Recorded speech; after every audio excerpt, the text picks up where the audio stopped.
From Troy Public Radio, Troy University, and the Wiregrass Archives in Dothan, Alabama, this is It Came from the Archives. I'm Greg Phillips. Each episode, we delve into the archives to bring you a topic, introduce you to someone new, or tell you a story about the Wiregrass region and the surrounding area. Our guide is Marty Olliff, director of the Wiregrass Archives at Troy University. When you learn about this week's topic, you might not blame us for wanting to start the show with, "Extra, extra, read all about it." That's because we'll be talking about an Army Infantry Division newspaper known as the Dixie. Recently, the Wiregrass Archives received a collection of this newspaper which trains a lens on life in the Southern 31st Division of the Army, and someone who has read many issues of the Dixie is archivist Marty Olliff. When the U.S. Army was expanding to take on World War I, they didn't know how long the war was going to last. They didn't know how many troops they'd need. And eventually they began creating divisions after they absorbed all of the National Guard that they could. They began creating these other divisions, and the draft came into focus. A lot of these new draftees were pulled into these new divisions, and the 31st was a new division in World War I. It was created from Southern troops, and Southern troops almost exclusively. Let me do an aside to say that the Rainbow Division, for example, the 42nd Division, which was some of the first troops of the U.S. to see combat under American command, and the first Alabama troops to see combat in World War I under American command, were in the 42nd Rainbow Division. It's called the Rainbow Division, nicknamed that by General MacArthur, who was its commanding officer, because it took in troops from the West and the North and the South, almost as if you drew a rainbow across the United States. Well, the 31st Division was created almost exclusively of Southern troops, and so it got the nickname the Dixie Division, and that's reflected in its shoulder patch insignia, which consists of two D's pointing in opposite directions. Dixie Division, that's the patch of the 31st. They adopted the motto, "It shall be done." You know how military divisions are, they adopt mottos, and theirs was, "It shall be done." The 31st was deactivated in 1922. It became a paper division and had a few troops and a number of officers, commanded by a Floridian named Lieutenant General Albert H. Blanding. He commanded the 31st until November 1940, when he retired, at the same time that the 31st was reactivated into federal service, expecting to enter World War II, which began in September of 1939. And by November of 1940, Germany had pretty much taken over all of continental Europe and was fighting the English, and had just about won the Battle of Britain. So we knew that we were going to be in World War II. We reactivated the Army. We tried to build it back up to strength.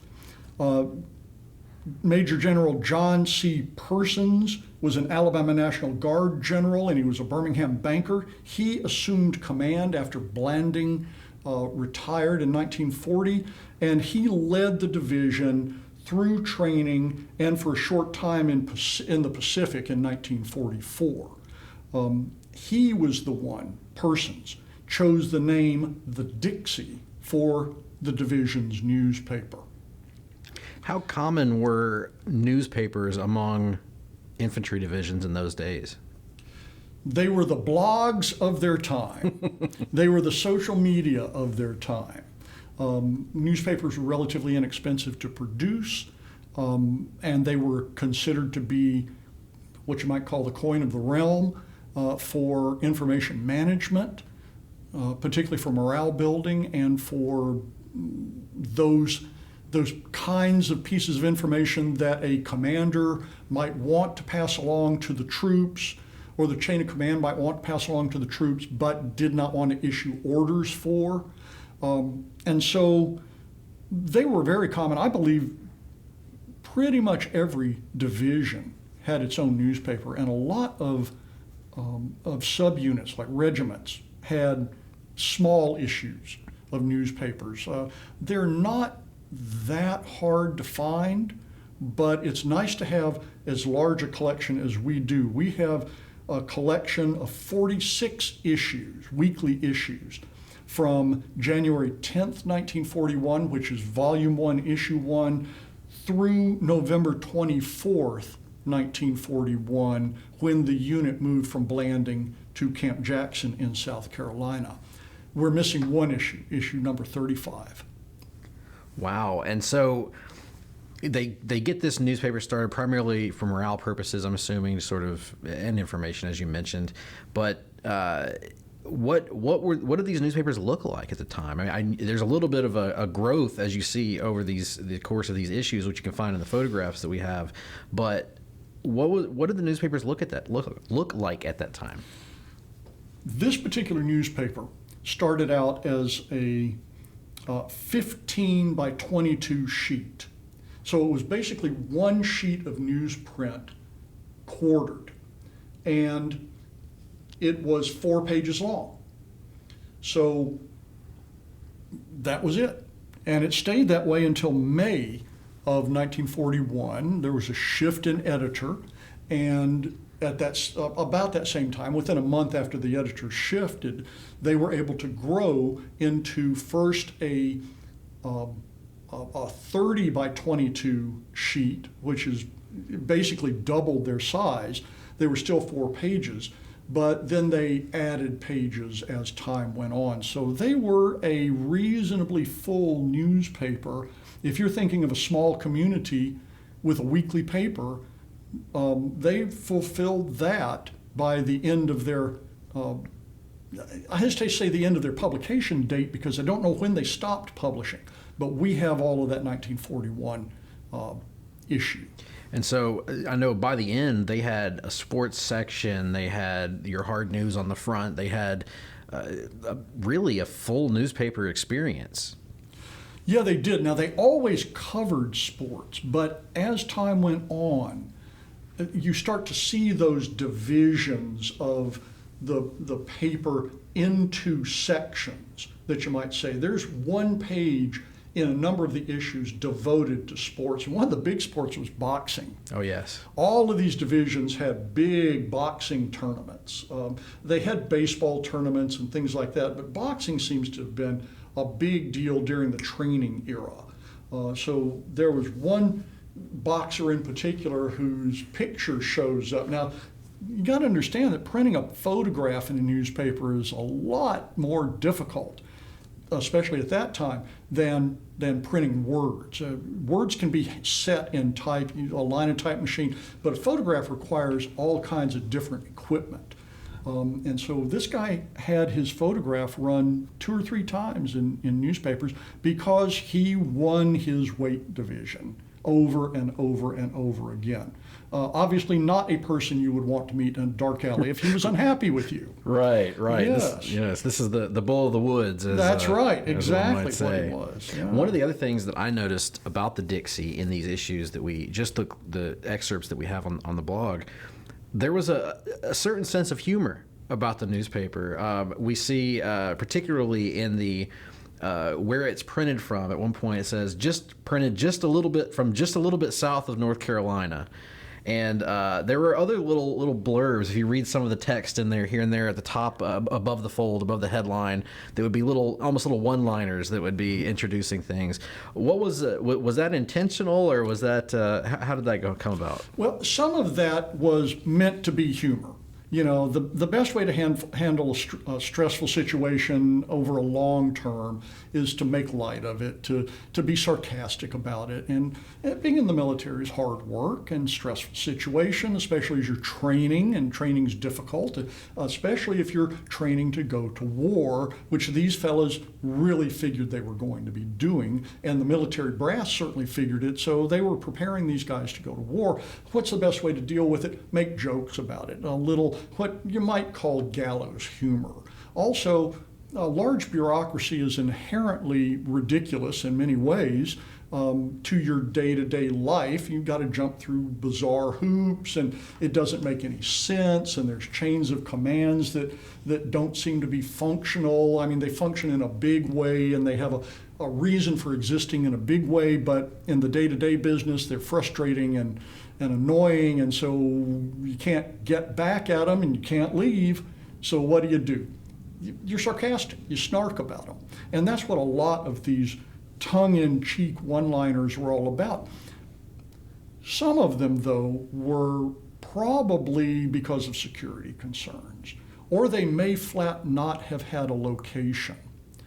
And we'll get to this in a minute, but that published from somewhere just south of the North Carolina border had to do with the unit being on what was called the Carolina maneuvers, which was a large full Army maneuver, probably the second largest in American history, in the Carolinas to establish dogma and doctrine for fighting a two-theater war. How do you fight the Germans and their allies? How do you fight the Japanese and their allies? Well, the Americans had fought trench warfare and a war of movement in World War I, but that was a generation earlier.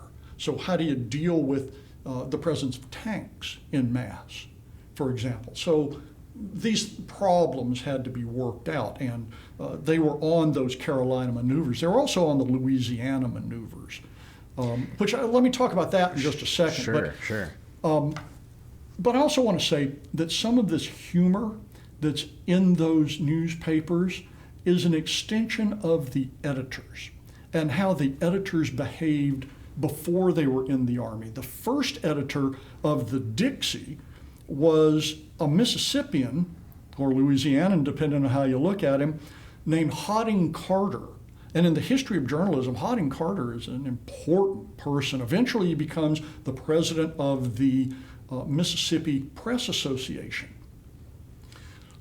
But at this time, from 1935 on, he had published a newspaper that was very critical of Huey Long. He was in Louisiana. He was publishing an anti-Huey Long newspaper. Dangerous until 1936 when Huey Long was assassinated. And then after that, he moved to Mississippi to publish the Greenville Delta Democrat Times, which was in one of the most heavily African American areas of the United States, the Delta of Mississippi.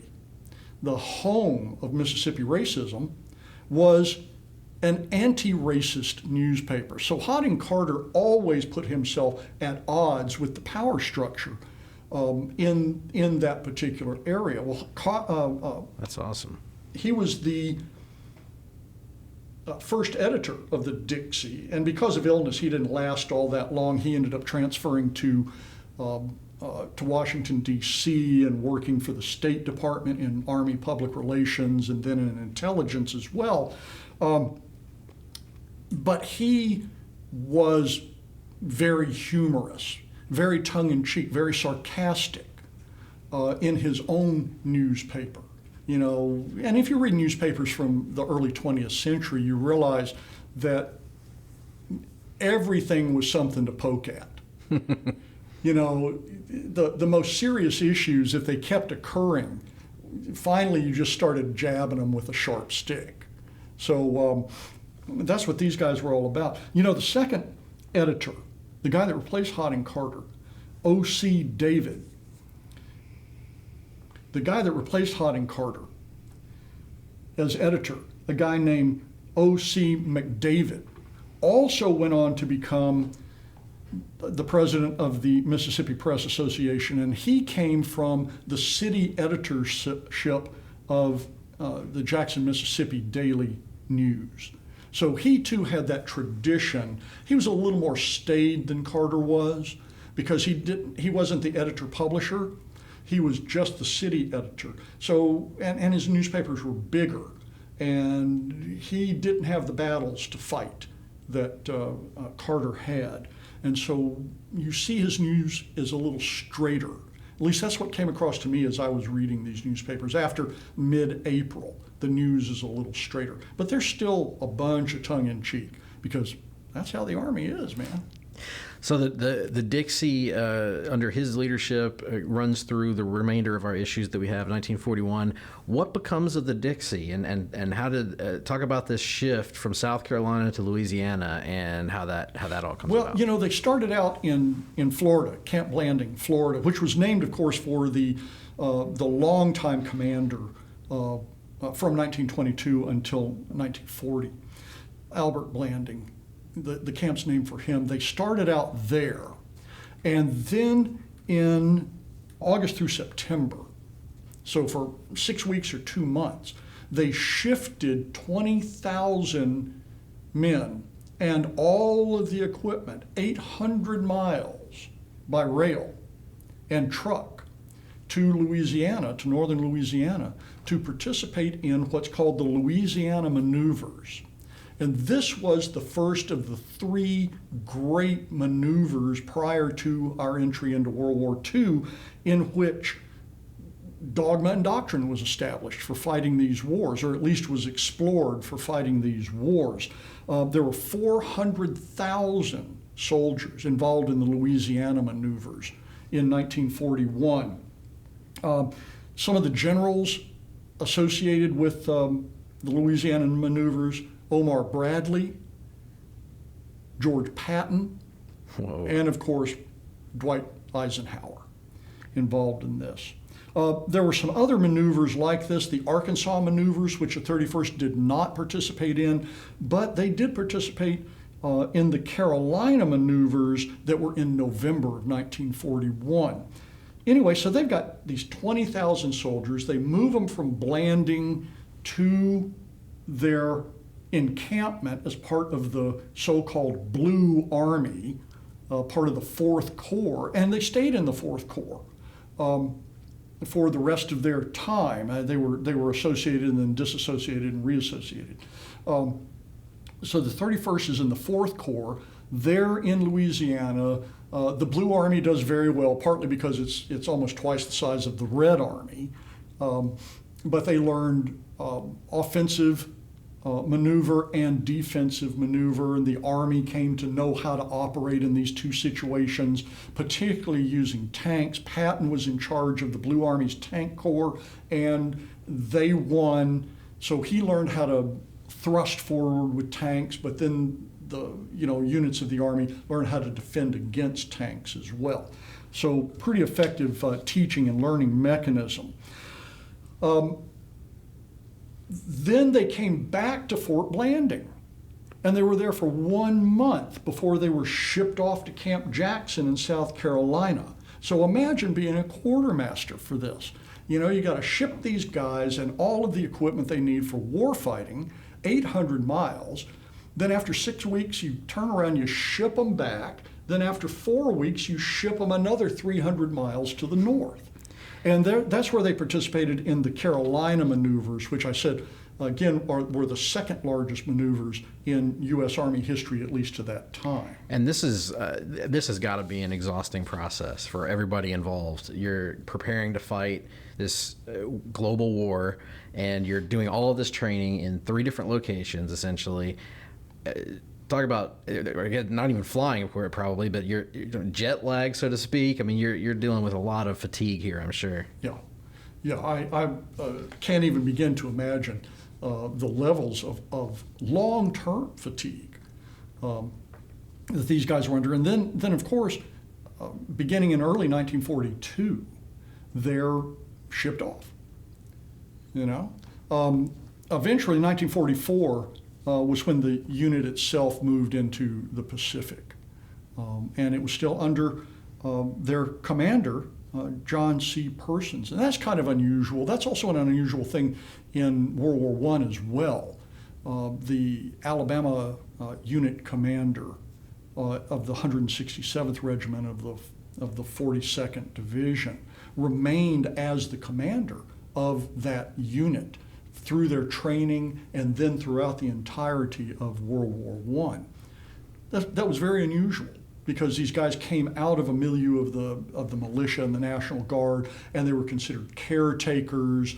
They were not well respected by the regular Army officers, and so they were often moved out of their position, and the command was given over to somebody else. That happened in the training exercises during at least the Carolina maneuvers, where the Louisiana maneuver 4th Corps general was replaced in the Carolina maneuvers, but Persons remained as the 31st commander. And then in 1944, he took the unit to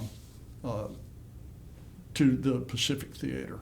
Wow. Well, it does create continuity for the guys in the troop. I mean, that's who they're used to, and I guess that's a positive in all of that, is that it does create this continuity and this relationship that they had with their commanding officer. Well, and he was also recognized as being competent enough to retain command of a division, which is a big deal, by the regular Army officers. They didn't seek to replace him very diligently, at least, and he retained command. And they were successful in the New Guinea campaign and in the liberation of the Philippines in 1945. Amazing. And all of this, again, one of our recent podcasts, we talked about how everything's got a history and everything's got a story. And this can come from the pages of these issues that we have of this newspaper that could have been easily forgotten from 1941. And we can, through it, see some of the most important events in American history, really, and really in global history, of these men that were preparing to fight this historic war overseas. It's incredible. One of the things that I was taught as a student, learning the trade of the historian, was that social history is really based on the idea of asking big, important questions of very small, very localized issues. And that's what we can do with these issues of the Dixie. We have, like I said, almost a full year. It's a training division at that point, and there are a number of relatively easy to get hold of histories of the 31st, but there's not anything that really covers this era of it. And I'd love to see somebody dig into this and really exploit these pieces of paper. We received this collection when the Dothan Public Library changed facilities. They were in a building that had been built in 1912 as the first high school in Dothan, and then it became Minnie Hurd Elementary School.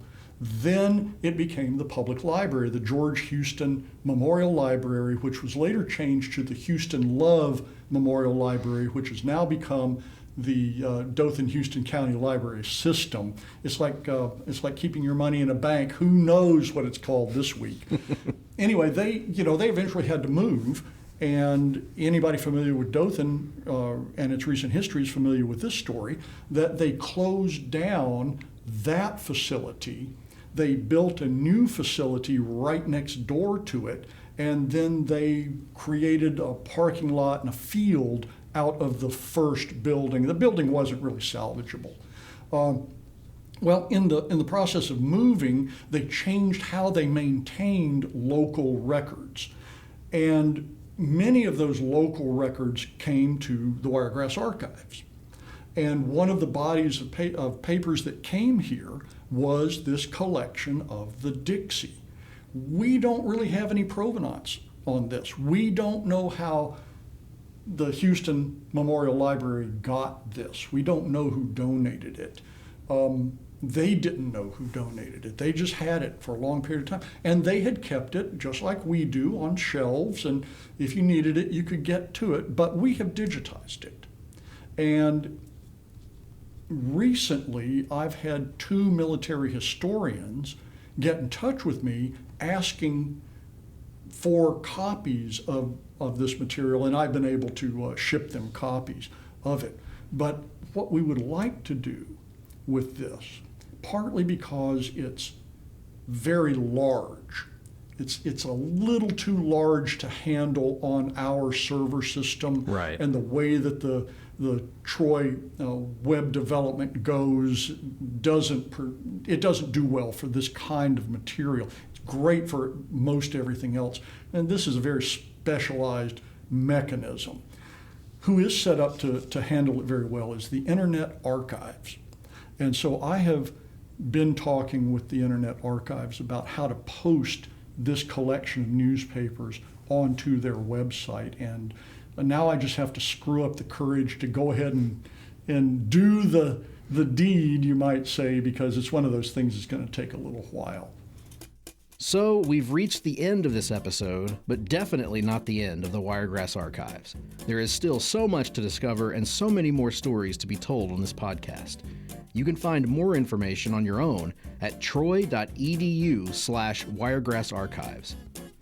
If you like this podcast, be sure to tell a friend, and we'd love it if you left a review at the App Store. It helps other people find the show.